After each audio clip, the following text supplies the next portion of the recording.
बिस्मिल्लाहिर्रहमानिर्रहीम। बोलते कालम के साथ मैं आप सबको जश्न ईद मिलादुन्नबी मुबारक और साथ में यौम दिफा यानी 6 सितंबर की भी भरपूर मुबारकबाद। आज मुझे ये ख्याल पता नहीं क्यों आया, मैंने सोचा कि हम हर साल 6 सितंबर बहुत उसको शाम के साथ मनाते हैं और पाकिस्तान के दिफा के उस दिन को याद करते हैं जब हमारे दुश्मन ने हम पर हमला किया था।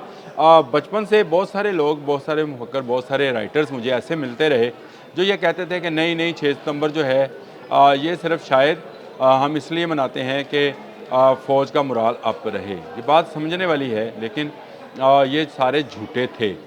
इसलिए झूठे थे कि आज मुझे ख़्याल आया कि क्यों ना 6 सितंबर के दिन भारत के चैनल्स को देखा जाए और देखा जाए कि वो क्या बोल रहे हैं। क्या वो अपनी फ़तह की गर्दान कर रहे हैं?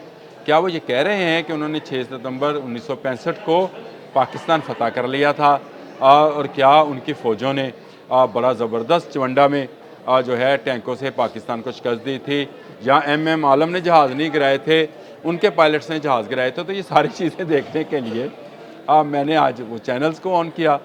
मुख्तलिफ़ चैनल्स थे, मैं उनको देखता रहा, जिनमें उनके मरूफ चैनल्स हैं जी टीवी, अब तक, और पता नहीं क्या, इंडिया टुडे, न्यूज़ 18, ये तमाम चैनल्स जो हैं इस बात का रोना रो रहे थे कि पाकिस्तान दुनिया को अपने एटमी हथियारों से डरा रहा है। जी हाँ, वैसे एक तो मेरे पास थोड़ी सी रिकॉर्डिंग भी मौजूद है एक चैनल की, हम लगा तो नहीं सकेंगे उसको, लेकिन मैं आपको बता तो ज़रूर सकता हूँ कि उसमें बताया गया कि पाकिस्तान के पास इस वक्त भारत से ज़्यादा परमाणु हथियार है। परमाणु हथियार ये कहते हैं एटमी हथियारों को। तो कहते हैं ज़्यादा परमाणु हथियार है जिनकी तादाद 170 है। कहा यह गया था 2015 में रिपोर्ट्स थी अमेरिका की तरफ से जारी की गई कि पाकिस्तान अगले आने वाले 10 साल में जो है 65 के करीब एटमी हथियार रखेगा। लेकिन पाकिस्तान के एटमी साइंसदानों ने वो काम कर दिखाया कि इसकी तादाद 170 हो गई, और इसी बुनियाद पर इनके फील्ड मार्शल अमेरिका में खड़े हों, इनके फील्ड मार्शल चाइना में हों, इनके फील्ड मार्शल कहीं पर भी हों, वो दुनिया को धमका रहे हैं कि उनके पास एटमी टेक्नोलॉजी और ऐसी टेक्नोलॉजी है जिससे दुश्मन का सफाया किया जा सकता है। इसके बाद मुझे दूसरे चैनल्स देखने का मौका मिला, तो वहीं पर भी यही रोना था कि चीन फ़लाँ मदद कर रहा है, अमेरिका फ़लाँ मदद कर रहा है। ये पाकिस्तानी जो हैं अब कभी अमेरिका से असला ले रहे हैं, कभी चीन से असला ले रहे हैं, तो ये क्या कर रहे हैं? और अब रूस के साथ भी हाथ मिला रहे हैं, शुमाली कोरिया के साथ। यानी कहीं पर भाई 6 सितंबर 1965 का जिक्र मौजूद नहीं था। अगर जिक्र मौजूद था तो पाकिस्तान की फ़ौजी क़ुव्वत का जिक्र था, पाकिस्तान के न्यूक्लियर पावर होने का जिक्र था, और उसको जितना जितना मैं सुनता जा रहा था उतना उतना अपना सीना चौड़ा करता चला जा रहा था कि हाँ, हम एक एटमी क़ुव्वत हैं, हाँ, हम एक ऐसी क़ुव्वत हैं जो दुश्मन को नाको चने चुबवा सकते हैं, हाँ, हम में ऐसा जज्बा मौजूद है जो 6 सितंबर 1965 को मौजूद था। 7 सितंबर को हमारे जहाज़ों ने तुम्हारे जहाज़ों को गिराया था, और 8 सितंबर को हमारी एक आबदोज़ ने तुम्हारे बहरी जहाज़ों को द्वारका में जो था नीस्तो नबूद कर दिया था। हाँ, हमारे पास ऐसी टेक्नोलॉजीज़ हैं जो दुनिया की बेहतरीन टेक्नोलॉजी हैं, जो अमेरिका और चीन की टेक्नोलॉजीज़ हैं वो भी हैं, और हमने अपनी टेक्नोलॉजीज़ भी तैयार कर ली हैं। ये भी रोना रो रहे थे वो कि शायद पाकिस्तान जो है उसकी टेक्नोलॉजी अब बहुत बेहतर हो गई है और भारत को इस पर सोचना चाहिए। तो बात तो सोचने वाली है कि 6 सितंबर को भी आपने देख लिया, और आपने 10 मई को भी देख लिया, जब 6-7 मई को आपने पाकिस्तान पर हमला किया, और 2 दिन 3 दिन के वक्फे के साथ पाकिस्तान ने उसका जवाब दिया।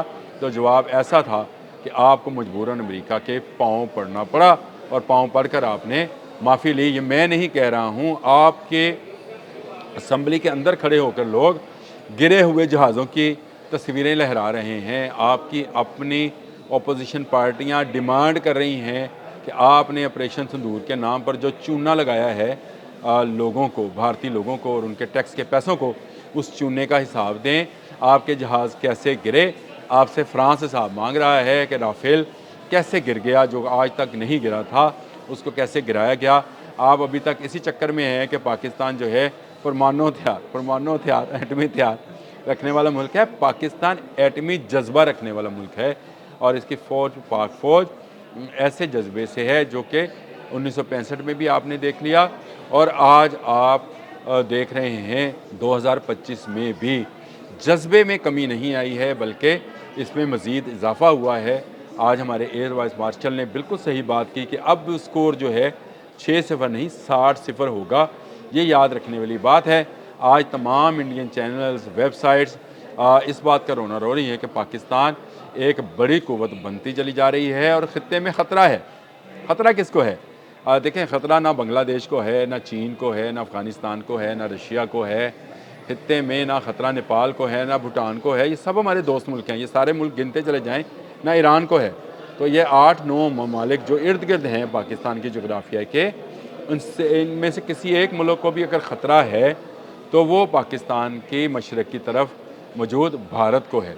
और भारत आज इसी बात पे रोना रो रहा है। तो मुझे बताएं कि जो पाकिस्तान ने ना सिर्फ अपनी फ़ौजी सलाहियतें मनवाई हैं, बल्कि अपनी सफारती सलाहियतों का भी भरपूर मुजाहरा किया है, अपनी इंटेलिजेंस का भी भरपूर मुजाहरा किया है। आज आप तमाम चैनल, इंडियन चैनल्स को बता रहा हूँ कि पाकिस्तान को इल्म में था कि आपका कौन सा मिसाइल, कौन सा जहाज़ किस जगह छोड़ेगा।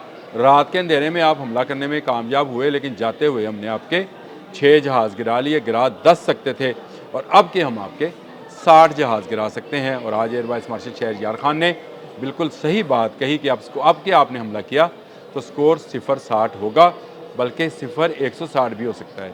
तो आप इस बात का ख्याल रखें। आपने आज मुझे साबित हो गया कि 6 सितंबर पाकिस्तान की दिफा का और पाकिस्तान की फ़तह का दिन है। जिस तरह से बिनानुल मरसूस का ऑपरेशन हमारी फ़तह की नवीद था, तो 6 सितंबर को यौम दिफा पर पाकिस्तान ने आज ये साबित किया है कि हम कल भी साबित कदम थे, हम आज भी मुस्तहकम कदम हैं, और हम कल भी जाने वाले कल में भी पाकिस्तान का दिफा करना जानते थे। हमने गुज़रे कल में भी पाकिस्तान का दिफा किया, और आने वाले कल में भी हम पाकिस्तान का दिफा करने और दुश्मन को मुंह तोड़ जवाब देने के काबिल हैं।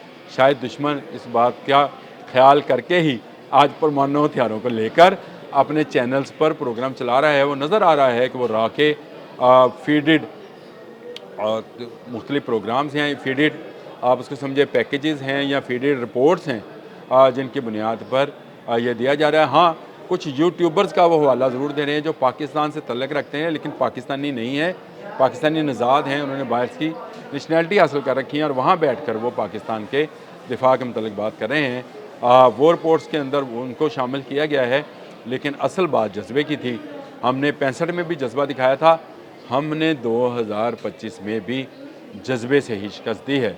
हथियार जो हैं वो सबके पास तकरीबन एक जैसे होते हैं, लड़ता दिमाग और जज्बा है, और हमारे जज्बे ने 65 में भी भारत के अज़ाइम को शिकस्त दी थी, 2025 में भी शिकस्त दी है, और आइंदा भी कभी भारत ने ऐसी कोशिश की तो उसे भरपूर शिकस्त दी जाएगी। अब तक के लिए इतना ही। अल्लाह हाफ़िज़।